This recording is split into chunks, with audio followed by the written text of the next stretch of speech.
Assalamu alaikum. Welcome to Na's Kitchen. ഇന്നത്തെ Na's special mutton chops fried masala. അതിനുള്ള ingredients എന്തൊക്കെയാണെന്നും അതെങ്ങനെ ഉണ്ടാക്കണമെന്നും നമുക്ക് നോക്കാം. അതിനാവശ്യമായത് മട്ടൻ ചോപ്സ്. ഇതൊരു 3/4 കിലോളം മട്ടൻ ചോപ്സ് ഉണ്ട്. ഒരു 13 പീസോളം ഉണ്ടാവും.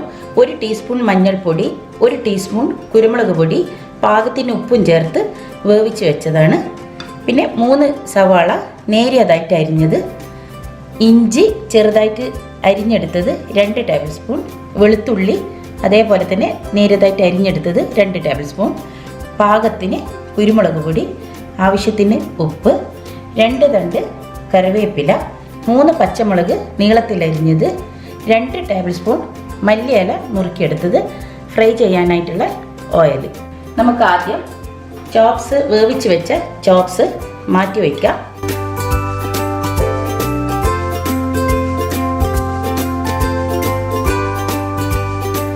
ചോപ്സ് മാറ്റി വെച്ചിട്ടുണ്ട്. അതിന് നമ്മൾ വേവിച്ചെടുത്ത അതിൻ്റെ മസാല ഗ്രേവി നമ്മൾ മാറ്റി വെക്കുകയാണ്. അപ്പോൾ ഇനിയിപ്പോൾ അടുത്തത് എന്താണെന്ന് വെച്ചാൽ ഒരു പാൻ ചൂടാക്കുക. അതിലേക്ക് 2 ടേബിൾ സ്പൂൺ ഓയിൽ ഒഴിച്ചിട്ട് നമുക്കിത് ചോപ്സ് ഫ്രൈ ചെയ്തെടുക്കുകയാണ് വേണ്ടത്. വേവിച്ച് ഏത് മീറ്റും പെട്ടെന്ന് ഫ്രൈ ആയിട്ട് വരും. കാരണം ഇതിൽ വേറെ ഒന്നും ഞാൻ മിക്സ് ചെയ്യുന്നില്ല. ആ വേവിച്ച മഞ്ഞൾപ്പൊടിയും കുരുമുളക് പൊടിയും ഉപ്പ് മാത്രമേ ഇതിലുള്ളൂ. അതാണ് ഞാൻ ഫ്രൈ ചെയ്തെടുക്കാൻ പോകുന്നത്.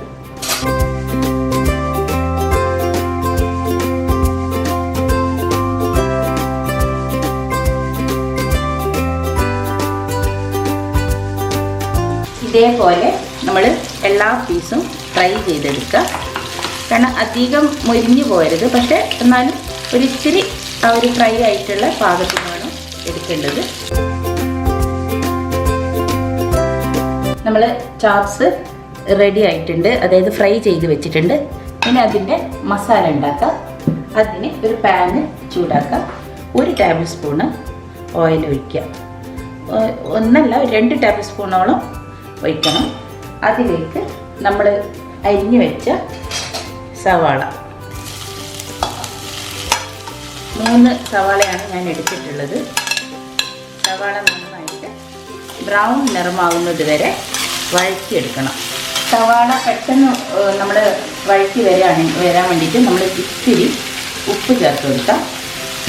അതിനുശേഷം ഒന്ന് അടച്ച് വെച്ച് കഴിഞ്ഞാൽ പെട്ടെന്ന് നമുക്ക് സവാള റെഡിയായി കിട്ടും. ഇത്തിരി ഒന്ന് നമ്മൾ ഈ സവാള വഴന്ന് വരുമ്പോൾ അതിലേക്ക് നമ്മൾ മാറ്റി വെച്ച പച്ചമുളക് കറിവേപ്പില ചേർക്കാം.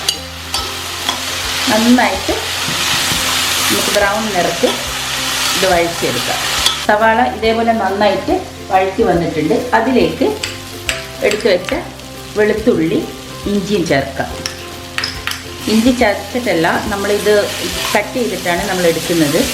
ഇതേപോലെ ചേർത്തിട്ട് നന്നായിട്ട് ഇളക്കിയതിന് ശേഷം നമ്മൾ നേരത്തെ നമ്മൾ മാറ്റി വെച്ച ഗ്രേവി, ആ ഗ്രേവിയും കൂടെ ഇതിലേക്ക് ആഡ് ചെയ്യുക. എരിവിനനുസരിച്ചിട്ട് നമുക്ക് കുരുമുളക് ചേർക്കാം. അപ്പോൾ ഓരോരുത്തർക്കും ഓരോ രീതിയിലായിരിക്കും എരിവ്. ഞാനിപ്പോൾ ഒരു 1/2 ടീസ്പൂണോളം കുരുമുളക് കൂട്ടത്തിൽ ചേർക്കുന്നുണ്ട്. നന്നായിട്ട് മിക്സ് ചെയ്യാം. സവാളയും ഇതൊക്കെ ഒന്ന് നന്നായി മിക്സ് ചെയ്യാൻ വേണ്ടിയിട്ട് നമുക്കൊന്ന് അടച്ച് വയ്ക്കാം. നന്നായിട്ട് വഴന്ന് വന്നിട്ടുണ്ട്. ഇനി അതിലേക്ക് നമുക്ക് ഫ്രൈ ചെയ്ത് വെച്ച ചോപ്സ് ചേർക്കാം. ഇത് ചേർത്ത് കഴിഞ്ഞാൽ എല്ലാം ഒന്ന് മിക്സ് ചെയ്തിട്ട് നന്നായിട്ട് ഒന്ന് മിക്സായി വരുന്നത് വരെ നമുക്കതിനെ അടച്ചു വയ്ക്കാം. നമുക്കിനി ഇതിലേക്ക് മല്ലിയില ചേർക്കാം.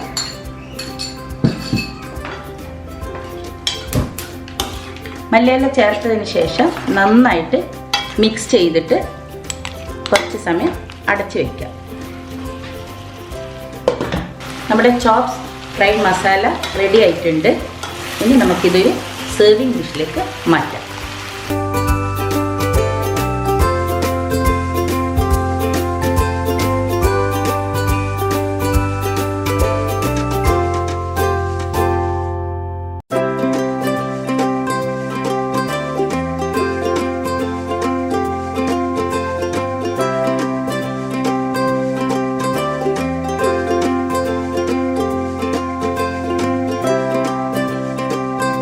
ഇന്നത്തെ Na's special fried mutton chops masala എല്ലാവരും കണ്ടു. എങ്ങനെ ഉണ്ടാക്കേണ്ടതെന്ന് എല്ലാവരും ട്രൈ ചെയ്യണം. വളരെ ഈസിയാണ്. കാരണം ഇതിപ്പോൾ നിങ്ങളിപ്പോൾ ചോപ്സ് വാങ്ങിക്കണ്ടേ ഒരു ടെൻഷൻ വേണ്ട. മട്ടനിൽ തന്നെ വലിയ പീസായിട്ട്, ഇത് എല്ലില്ലാത്ത പീസ് ഇതേ റെസിപ്പിയിൽ ഉണ്ടാക്കിയാലും വളരെ ടേസ്റ്റാണ്. അപ്പോൾ എല്ലാവരും ട്രൈ ചെയ്യുക. പാർട്ടിക്കൊക്കെ ഒരു ഉപകാരപ്പെടും. അപ്പോൾ എപ്പോഴും ഞാൻ പറയുന്നത് പോലെ നിങ്ങൾ ഓരോരുത്തരും എനിക്ക് സപ്പോർട്ട് ചെയ്യുക. ലൈക്കും കമൻസും ഷെയറും ചെയ്യുക. കൂട്ടത്തിൽ സബ്സ്ക്രൈബും. അപ്പോൾ ഇനി അടുത്തൊരു റെസിപ്പിയുമായി വരുന്നവർക്ക് ഹാവ് എ നൈസ് ഡേ.